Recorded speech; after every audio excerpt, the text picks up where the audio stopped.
민주주의가 다시 꽃핀 지 언 30년. 지난해 32년 만에 지방자치법 개정안이 국회를 통과하면서 지방자치 실현에 한 걸음 더 다가섰습니다. 진정한 지방자치를 실현하려면 어떻게 해야 할까요?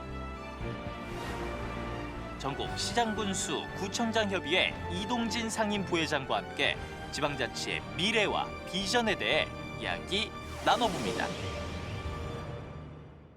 지방자치가 부활한 지 30년이 됐습니다. 특히 지난해 12월 지방자치법 개정안이 32년 만에 국회를 통과하면서 올해는 지방자치제의 새 미래를 여는 원년이라는 평가와 함께 지방 분권 시대에 대한 기대가 커지고 있습니다. 내년이면 개정된 지방자치법이 시행이 됩니다. 지방의회는 지금보다도 더 큰 책임감을 갖게 되었는데요. 우리 지방자치의 현주소와 또 향후 30년간 나아가야 할 방향에 대해서 이야기 나눠보도록 하겠습니다. 전국시장군수구청장협의회 이동진 상임부회장님 모셨습니다. 어서 오세요. 네, 반갑습니다. 제가 앞서 소개를 해드렸습니다만 네, 부회장님께서 계시는 곳이 지역 대표자분들이 모두 모인 단체인 것 같습니다. 네 그렇습니다. 네, 어떤 단체인지 설명 전국에 부탁드리겠습니다. 226개의 시군구가 있어요. 그래서 시군구의 시장군수 구청장들이 모이는 협의회를 만들어서 협의체로 여러 가지 논의를 하는 곳인데요. 정부와 이 지방자치와 관련한 여러 가지 협의를 하는 그런 당사자이기도 합니다. 예. 지금 지방자치 그러면 이제 모르시는 분들은 없어요. 이거 언제 지방자치가 우리가 시작이 된 거죠? 해방 후에 이제 지방자치가 있었습니다만 그동안에 이제 중단이 됐다가 91년도에 지방의회가 첫 선거를 하게 됩니다. 예. 그 배경에는 이제 87년도에 헌법 개정이 있었지 않습니까? 60항쟁으로 이제 헌 개헌 체제가 만들어졌죠. 네, 엊그제가 60항쟁 34주년이었습니다만 87년 헌법 개정을 하면서 지방자치에 관한 헌법 조항이 삽입이 되고 91년 후에 1년에 첫 선거가 있었고 정작 단체장 선거는 95년도에 있었습니다. 네, 지방선거 1차 선거를 기점으로 해서 올해가 30년 되는 해이죠. 예. 네. 짤막하게나마 그 네. 30년의 지방자치를 평가한다면 어떻게 좋은 점수를 줄 수 있나요? 아니면 형식만 지방자치고 여전히 중앙집권적이고 중앙정부 중심으로 우리나라가 네. 행정이 온 것인지. 초기 단계에서는 사실 무늬만 지방자치 이런 평가를 받아왔습니다. 예. 네, 그런데 이제 최근에 들어서는 상당히 많은 변화가 있었고 제도적인 한계 또 재정적 한계 속에서도 그걸 뛰어넘고자 하는 여러 가지 다양한 노력을 해왔던 게 사실이고요. 한 10여 년간의 그런 노력들은 지방자치의 새로운 어떤 도전의 시기라고 저는 보여지고요. 그 연장선에서 작년 아까 앵커께서 말씀하셨다시피 지방자치법 전부 개정안이 통과가 된 거죠. 그냥 자연스럽게 된 게 아니라 그동안의 지방정부의 노력, 지방의회의 노력 이런 것들의 연장선 상에서 지방자치법이 개정이 됐다. 저희는 이렇게 평가하고 싶습니다. 그 새로운 시작에 발맞춰서 이름을 지으신 게 자치분권 2.0 시대라고 보면 되겠습니까? 네, 그렇게 평가할 수 있겠죠. 자치분권 1.0, 2.0 이렇게 형식적으로 나눌 수는 없겠습니다만 예를 들어서 말씀드리면 자치분권 1.0이라고 했을 때는 이제 초기 모델, 산업혁명으로 얘기하면 2차 산업혁명, 기계화, 자동화로 상징되는 게 2차 산업혁명 아니겠습니까? 거기에서 일하는 사람은 대체로 주어진 일만 하는 거죠. 시키는 것만 하는 거죠. 부품과 같은 역할을 하는 건데 맞습니다. 2.0 시대는 4차 산업혁명 시대와 같은 그런 의미로 생각하시면 될 것 같습니다. 4차 산업혁명의 키워드는 융합 아니겠어요? 그러니까 다양성을 갖춘 주체들이 서로 연대하고 동등한 협력을 하는 것. 이게 이제 4차 산업혁명에 비유한 지방자치 2.0 아닌가 이렇게 생각하고요. 그렇게 되기 위해서는 주민 주권이 또 강화돼야 됩니다. 주민 참여가 강화돼야 되고 국민 주권이 아니라 주민 주권. 그렇습니다. 저희 지방자치 입장에서는 주민 주권이라고 표현을 하는데요. 그런 두 가지 요소들이 어느 정도 반영이 된 게 지난번 지방자치법 전부 개정안 이렇게 볼 수 있겠습니다. 그럼 실질적으로 우리 지금 지방자치단체 행정에서 주민들의 참여가 적극적으로 이루어지는 뭐 대표적인 사례 같은 게 있을까요? 그 대표적인 사례가 이제 주민자치회라고 얘기할 수가 있겠습니다. 주민자치회는 자기가 살고 있는 마을의 문제들을 스스로 해결하고자 하는 그런 주체들이 모인 곳을 이제 주민자치회라고 말씀드릴 수가 있겠는데요. 법령이 아니라 조례로 해서 저희들이 스스로가 그동안 추진을 해왔는데요. 지방자치조례로. 예. 예를 들면 이제 올해 주민자치 내에서 다양한 마을의 문제를 의제를 가지고 논의를 하고 주민총회를 통해서 예. 이걸 어떻게 개선할 건가를 결정을 하고 그 결정에 따라서 시군구에서 예. 예산을 내년도 예산을 반영하는 이런 방식인 거죠. 우리는 이제 대체로 우리나라의 민주주의를 대의민주주의라고 그러잖아요. 예. 네. 국회의원이나 또 지방의원을 선출을 해서 그 사람들을 통해서 의사를 대신하게 하는 것인데 매우 부족하죠.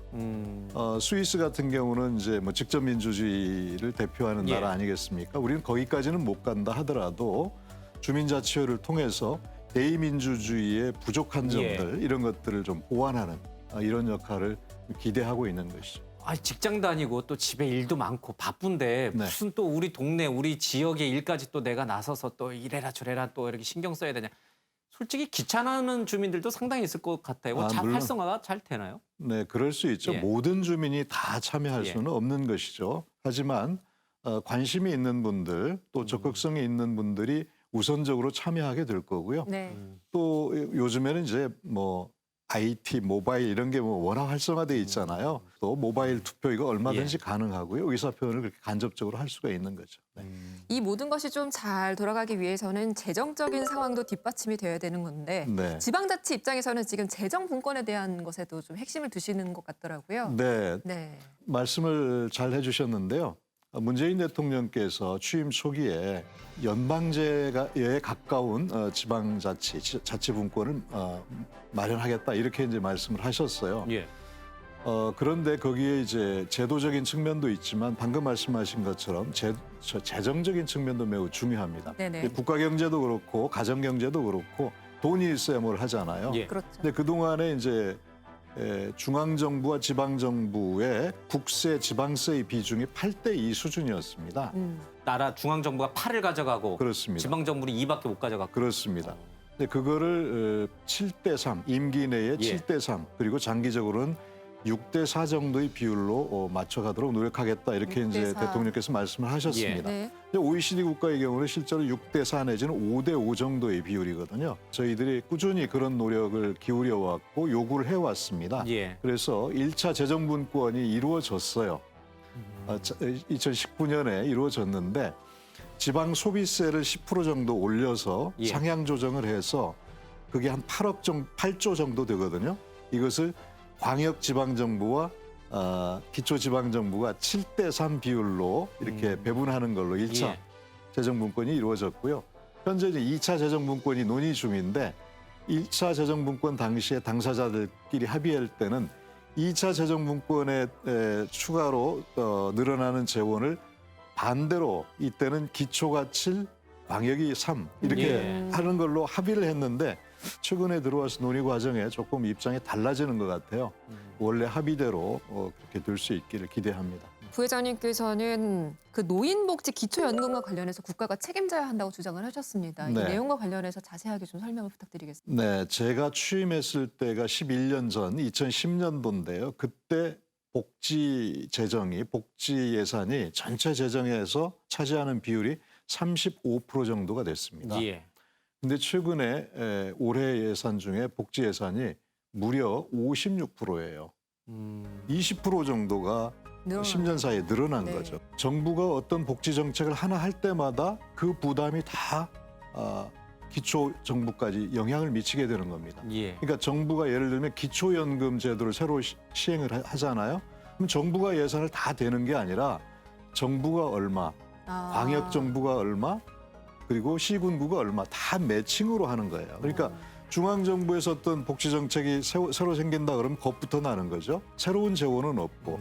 그래서 전체 재정에서 차지하는 비중이 그 정도로 이렇게 높아진 거죠. 예. 그래서 이제 고령화 시대 저출산 고령화 예. 시대잖아요. 그래서 노인 인구는 많아지고 아동 인구는 점점 줄어드는 이런 상황에서 그렇다고 그러면 고령 인구에 해당하는 기초연금 부분은 정부가 책임을 지고 네. 그다음에 저출산 시대에 아동에 대한 예. 예를 들면 영유아 보육비랄지 아동 수당이랄지 이것은 지방 정부가 책임지고 예. 이렇게 하도록 좀 나누자는 이- 말씀이시군요. 그렇죠. 복지와 관련해서 빅딜을 하자 이런 제안을 저희가 몇 년 전부터 하고 있는데 아직 좀 긍정적이지 않습니다. 아직까지. 근본적으로는 이제 헌법상에 이 지방자치에 대한 이 개념이 어떻게 되어 있냐면은요.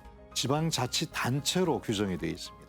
지방정부가 아니고 아, 이제 이게 좀 일반적으로 똑똑하게. 우리 국제적으로 통용되는 용어는 로컬 거버먼트예요. 예. 지방정부입니다. 근데 우리는 지방자치단체로 이렇게 약화된 개념으로 되어 있어요. 그래서 그거 개정이 돼야 된다. 헌법상의 예. 규정부터 달라져야 되지 않나.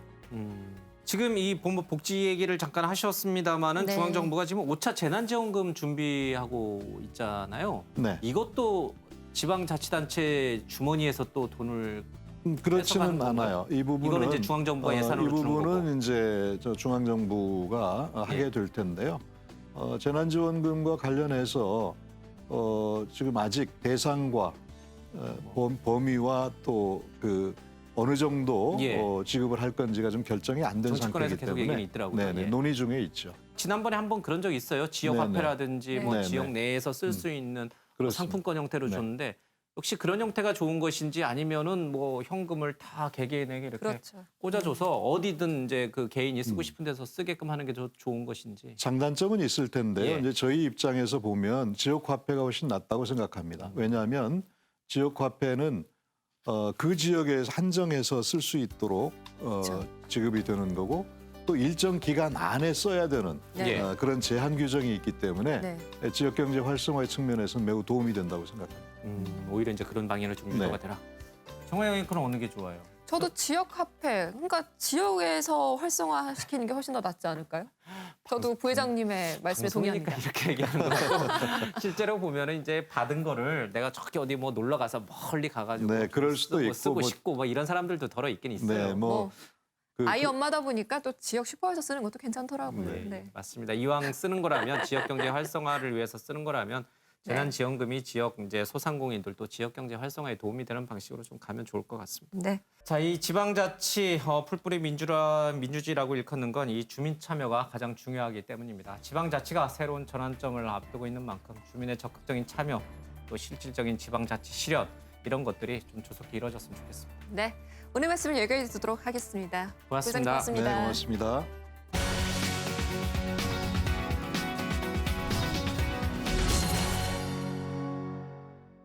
반려동물 천만 시대라지만 그 이면에는 주인에게 버림받는 동물이 많이 늘고 있습니다.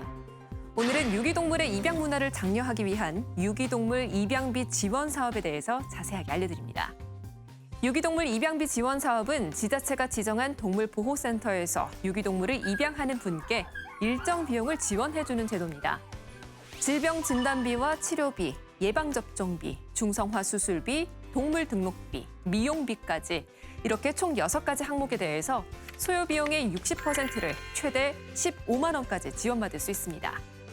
일단 입양 비용 지원을 받기 위해서는 유기동물을 입양한 동물보호센터에서 분양 확인서를 발급받은 후에 동물 등록까지 마쳐야 합니다. 그리고 동물병원이나 동물미용을 이용한 다음에 지원 신청서를 작성해서 입양 6개월 내에 동물보호센터나 해당 지자체에 접수를 하시면 되는데요. 신청서 접수할 때 유의사항이 있습니다. 동물 등록증과 청구 영수증, 그리고 신분증 4번 등 신청 서류를 꼭 확인하시고요. 입양비 지원 신청서와 입양자가 동일해야지만 지원 신청이 가능하다는 점 또한 기억을 하셔야겠습니다. 관련해서 더욱더 자세한 내용은 동물보호 관리 시스템 홈페이지에서 확인이 가능하니까요. 참고하시기 바랍니다. 반려동물 천만 시대, 유기된 동물에게도 따뜻한 가족이 되어주시는 건 어떨까요? 지금까지 머니톡톡이었습니다.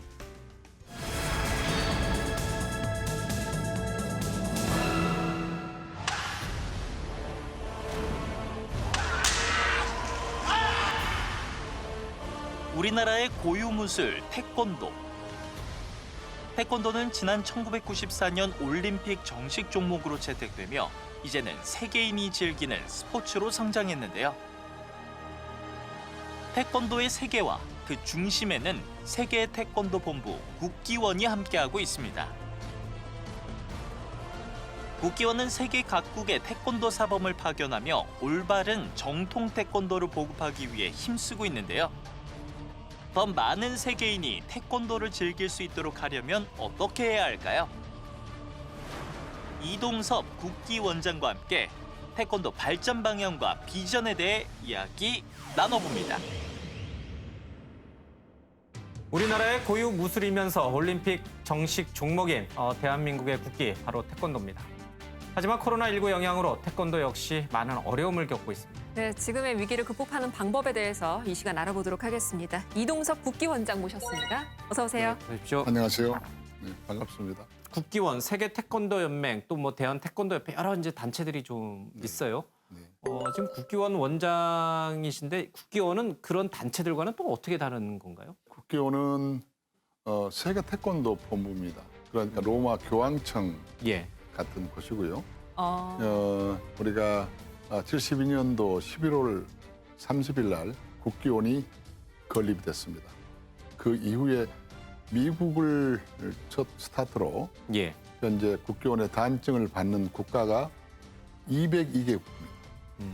그리고 73년에 국기원에서 세계 태권도 연맹을 창설해서 네. 김은종 예. 초대 초대 총재가 지금 올림픽 태권도가 210개국에 나가 있고요. 그다음에 태권도 동호인만 해도 1억 5천만 명이 태권도를 하고 있습니다. 이 국기원이 주로 하는 일들은 대표적으로 어떤 게 있는가요? 뭐 이제 단증 심사나 이런 거는 뭐 기본적으로 하는 업무이긴 합니다만은 실제로 네. 어떤 업무를 주로 하시나요? 국기원은 이제 74년도에 우리 국기원의 시범단이 예. 구성이 돼서 세계 120개국에 순회 시범을 했고요.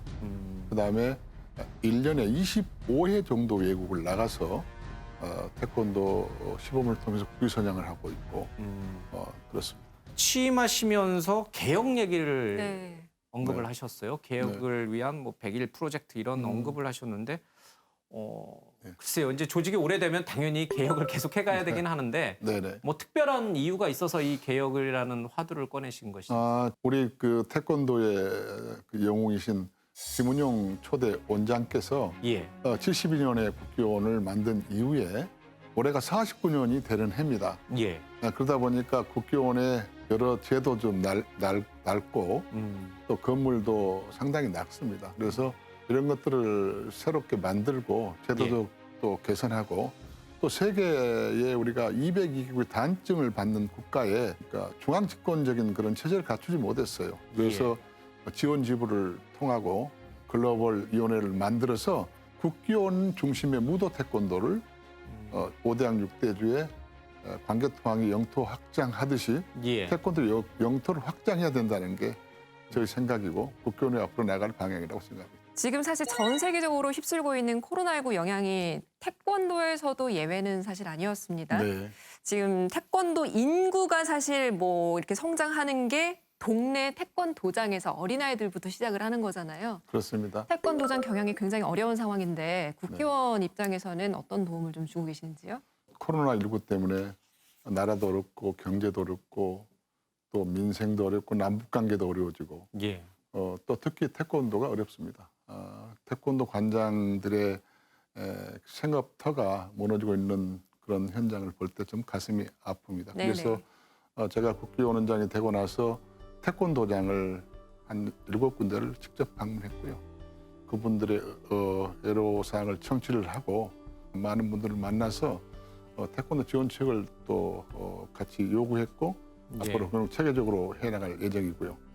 그다음에 이제 온라인, 오프라인을 갖다가 공유하는 시대가 됐기 때문에 우리가 온라인 시대에 찾아가는 심사, 태권도 심사, 그리고 이제 비대면에서 AI를 중심으로 한 그런 제4차 산업혁명에 걸맞는 빅데이터나 AI, VR 시대에 맞춰서 플랫폼을 만들어서 제공하는 그런 것들을 지금 우리가 연구소나 도장살리기원에서 하고 있고요. 그다음에 지금 우리 MBN에서도 병아리 하이킥을 통해서 아이들이 예, 예. 맞아요. 저도 재밌게 보고 있습니다. 나태주, 하하, 낮 시간이죠. 태미 등 그 우리 어린이들과 예. 같이 함께 이렇게 소통하면서 네. 태권도 우수점을 알리고 있고 이런 홍보 활동을 열심히 하고 있습니다. 사실 이제 저도 둘째 아이가 태권도를 지금 열심히 음. 다니고 있는데 단순하게 이제 우리의 정기인 뭐 태권도를 통한 여러 가지 이제 뭐 체력 단련이라든지 또 네. 이제 정신 수양뿐만 아니라 아이들 돌봄 서비스 기능도 갖고 있었던 거예요. 보니까 그렇죠? 아, 부모들이 네. 안심하고 네. 이제 방과 후에 맡길 수 있는. 네, 맞아요. 네. 자녀들을 거의 만났지 않습니까? 예. 저출산 고령화 그런 시대에서 자녀 하나를 잘 키워야 되잖아요. 요즘 애들이 좀 많이 애절이 없어졌어요. 우리처럼 동방애지고 이런 그런 것 때문에 부모 효도하고 국가에 충성하고 친구들한테 신의 있게 지내고 이런 문화가 없어졌어요. 어떤 에고이스트적인 자기중심의 그런 예. 문화인데 태권도를 하게 되면 바로 사회성이 회복이 됩니다. 정말 바르게 애절, 예의, 인성 그리고 또 친구들 간에도 신의 있게 의리 있게 지내는 그런 것들을 가르치기 때문에 예. 태권도 교육이야말로 이 코로나 시대에 가장 최고의 교육이다. 저는 그렇게 생각합니다. 제가 모습을 기억하는 게 사실 3년 전 국정감사 현장에서 음. 교복을 입고 나오셨던 그 맞아요. 모습으로 기억납니다. 사실 네. 기억이 납니다. 네. 태권도와 굉장히 인연이 좀 깊으신가 봐요. 저는 태권도 그랜드 마스터입니다. 태권도 공인 구단이고 구단이요? 네. 국회의원으로서 태권도 구단이 국회의원 대회가 세계 사적으로 보더라도 제가 처음입니다. 그러니 어떻게 태권도를 사랑하지 않을 수 있겠습니까? 예. 사실 국정감사 현장에는 국정감사의 그 관계기관의 질의를 통해서 그 잘못된 부분을 바로잡는 것이거든요. 예. 근데 이 태권도가 정말 나라 사랑은 충효예, 예. 홍익인간을 구현하고 태권도 정신, 인내, 극기, 예의, 염치, 백절불굴의 정신을 가지고 그런 정신을 가르치는 곳이잖아요. 그런데 우리 국민들은 우리 것이 소중한지 너무나 모르는 거예요. 세계적으로 유명한 건데 이건 아주 뭐 세계 한번 나가 보셨습니까 혹시라도? 대단 국가 원수 대우를 받습니다.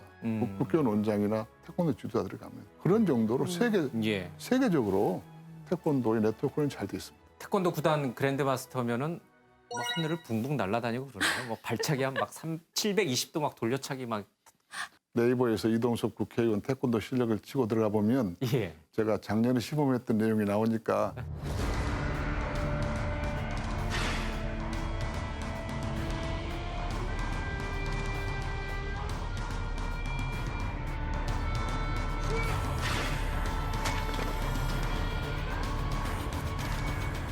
국회의원으로 계시면 때 그 이제 태권도 국기 태권도법을 네. 발의를 하셨어요. 그렇죠? 네, 네. 주 내용이 또 어떤 것이고 왜 이 법을 왜 발의하신 것인지. 71년도에 예.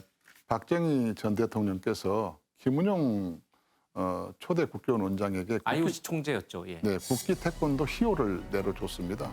근데 그 말만 국기였지 실적으로 법적으로 국기가 아니었습니다. 그렇게 해서 국회의원이 창립이 됐는데 법으로 뒷받침이 안 된 겁니다. 제가 그걸 발견하고 예.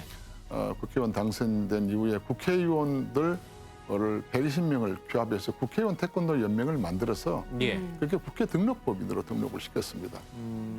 그래서 국기 태권도가 얼마나 중요한가를 네. 인식시켰고 사실 태권도는 그냥 단순한 운동이 아니고 태권도 외교, 남북 관계에서도 엄청난 역할을 했지 않습니까? 그렇죠. 예.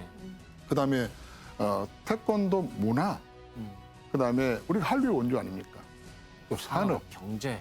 경제 모든 게 해당이 되는 겁니다. 그래서 이런 것들을 우리 정부의 지도자나 회원들이 인식을 하고 국가 차원에서 태권도를 각인시키고 싶었습니다. 그렇게 해서 대한민국의 태권도를 국기로 만들었고 예. 우리가 국기를 채택한 만큼 우리 국민 모두가 예. 국기를 사랑하고 우리 정부 관계자들이나 우리 국회의원들도 국기 태권도를 진흥시키고 발전시켜야 된다는 그런 그게 바로 애국이다. 그래서 저는 애국 운동을 했다고 생각합니다. 국회의원 시절에 굉장히 태권도 역사에 많은 일을 좀 남기신 것 같아요. 뭐 기네스북에 등재된 태권도 행사가 또 있었다고요? 근데 네. 그게 어떤 겁니까, 정확히? 그 사실은 이제 일본의 가라데가 일본 올림픽의 정식 종목으로 채택이 됐습니다. 근데 가라데와 태권도는 거의 좀 비슷합니다. 예. 그래서 우리가 가라데가 연구 종목으로 자기들이 만들기 위해서 우리 태권도를 압박하고 있었고 그 도쿄 시내에서 가라데 도복을 4,000명을 도복을 입혀가서 퍼포먼스를 해서 기네스북에 등록을 했습니다. 예. 그러니까 제가 그것을 알고 국회의원들 120명과 함께 회의를 통해서 우리가 한 10,000명 정도 도복을 입혀서 퍼포먼스를 하면서 기네스북 등록해야 되겠다 그런 생각을 가지고 신청을 받았는데 2만 명이 신청이 들어왔어요. 예. 육해 공군 해병대부터 시작해서 우리 국회의원 120명까지 다 도복을 입고 태극 일장 퍼포먼스를 했습니다. 영국의 기네스북 관계자들이 와가지고 그래서 8,212명이 그래서 우리가 기네스북 등록을 해서 일본을 완전히 눌렀고요. 그다음에 블랙 이글스가 9대가 와서 그 국회 그 상공에서 30분 동안 에어서를 했어요. 그 참여한 어린이들이 너무나 좋아했던 기억이 나고요. 예. 그게 바로 국회 태권도를 기념하는 그런 기네스북 등록을 하는 그런 쾌거를 제가 일으켰습니다. 사실 우리랑 제일 가깝고도 먼 곳이 바로 이제 북한이잖아요. 거기에도 네네. 이제 태권도는 분명히 있을 거란 말이에요. 네, 그쪽 태권도 정신을 잘 활용만 한다면 네. 남북 관계, 얼어붙은 남북 관계도 좀 돌파할 수 있는 계기로 삼을 수 있을 텐데 혹시 그런 노력들도 좀 하고 계신지 궁금합니다. 우리가 2018년 평창 동계올림픽 예. 때 제가 국회 평창 동계올림픽 제가 간사를 했습니다. 그때 우리가 평창 동계올림픽이 상당히 어려웠었습니다. 되니 안 되니 하고 말이 많았고 또 이렇게 그 동계올림픽 강국 스위스나 뭐 오스트리아 같은 거 예. 참여 안 한다. 그리고 북한의 도발 때문에 무척 어려운 상황이었었는데 그 태권도로 하나 돼서 세계 태권도 대회를 무주에서 하게 됐고 또 남북한 태권도 시범단을 통해서 평창 동계올림픽이 이루어지는 그러니까 태권도는 단순한 스포츠뿐만 아니라 예. 남북 화해 협력하는데도 스포츠를 통해서 그런 역할을 했던 기억이 납니다. 사실 지금 각국의 이 태권도 선수들 기량이 우리 한국 선수들이 이제 못지 않아요. 그렇죠? 그러니까 네네. 방심하면은 네, 이제 네. 금메달 따기 쉽지 않은 것 같아요, 상황이. 네, 지금 많이 이제 평균화돼 있어요. 그런데 그래도 한국이 훨씬 잘합니다. 한국의 태권도 선수들이 금메달 다 싹쓸이 하다시피 하니까 네. 자꾸 불만이 생기는 것 같아요. 이렇게 네. 적당히 져주기도 하면서 금메달도 좀 나눠주고 이래야지 이게 올림픽 종목으로 남아 있을 수 있을 텐데. 지금 모든 올림픽 종목이 다 유럽에서 발생했던 예. 종목들이고요. 아시아에서는 딱 두 가지입니다. 일본의 유도와 한국의 태권도입니다. 대한민국의 태권도가 계속 올림픽에 존속돼야만 또 마지막 분담국이 또 평화통일을 가는 그런 예. 지렛대 역할을 스포츠로 할 수 있다. 그렇기 때문에 꼭 지켜달라고 제가 요구를 했을 때 비공식 라인이지만 토마스 바 IOC 위원장께서도 그렇게 하겠다는 답변도 받았고 그런 국위선양하는 역할을 했습니다. 짝수리를 했으면 좋겠다는 바람은 가져봅니다. 예. 네. 아닙니다. 이게 뭐 좀 길게 봐야 됩니다. 예. 맞습니다. 실력과 외국 선수들도 열심히 하면 네. 땀 흘린 만큼 이제 메달을 따가야죠. 네. 내년이 이제 국기원 설립 50주년이 네. 됩니다. 꽤 역사적인 의미를 갖는 해이기도 하는데 바쁘시겠어요. 이제 준비할 네. 것도 많고요. 네, 그렇습니다. 국교는 이제 세계 태권도 본부기 때문에 아까 예. 제가 말씀했던 대로 5대양 6대제 국교원의 영토를 확장하는 게 제 임무고요. 중국이 도장이 6만 개 넘습니다. 우리 한국은 12,000개고요. 또 미국은 35,000개 도장입니다. 그 202개국에 우리가 확실한 지원 지부를 건설해서 중앙 집권 체제를 갖춰야 됩니다. 그 제가 210개국의 여러 가지 지금 데이터를 분석해 보니까 우리가 국기원의 단증, 교육, 연수를 통해서 수익 창출할 수 있는 돈이 3조 5천억입니다. 이건 엄청난 부가치를 창출할 수 있는 거고 우리 문화유산이고 세계에서 가장 우수한 정신 철학이 있는 그런 우리 스포츠인데 무도인데 이걸 다시 무도 태권도로 세계를 다시 광개토항처럼 영토를 확보해야 된다는 게 제 생각이고요. 자, 이제 마지막으로 우리 국민 여러분들께 태권도를 대표하시는 분으로서 한 말씀 해주신다면요. 네. 태권도는 우리 민족이 만들어내는 무도 스포츠입니다. 그리고 우리가 만들어서 정신 세계와 행동 철학을 통해서 세계 210개국에 무려 2억 명이 한국말로 태권도를 하고 있습니다. 이게 소중한 우리 겁니다. 이 가치 있는 우리 태권도를 많이 사랑해 주십시오. 그리고 태권도를 하게 되면 애절 바른 어린이로 성장합니다. 예시조종할 줄 압니다. 그리고 국가 사랑하는 마음, 네. 또 부모와 함께 효도하는 마음, 또 친구들과 함께 잘 어울리면서 신있게 지내는 그런 호연지기 운동이기도 합니다. 그래서 많이 사랑해 주시고 태권도에 대한 관심을 가져주시면 저희 국기원에서도 세계 본부로서 역할을 충실히 하겠고 국가와 민족을 위해서 열심히 애구하는 그런 국기원이 되겠습니다. 고맙습니다. 자, 이 태권도를 수련하는 사람이라면 한국어로 된 태권도 용어를 사용하게 되죠. 그만큼 이 태권도는 민간 외교의 천병 역할을 하고 있다. 이렇게 해도 과언은 아닌 것 같습니다. 네, 전 세계 태권도 수련 인구가 굉장히 늘고 있습니다. 우리의 자랑스러운 유산인 태권도가 계속해서 더욱더 많은 세계인들에게서 사랑받는 스포츠가 되길 기대해 보도록 하겠습니다. 자, 오늘 토요포커스는 여기서 모두 마칩니다. 시청해주신 여러분 고맙습니다.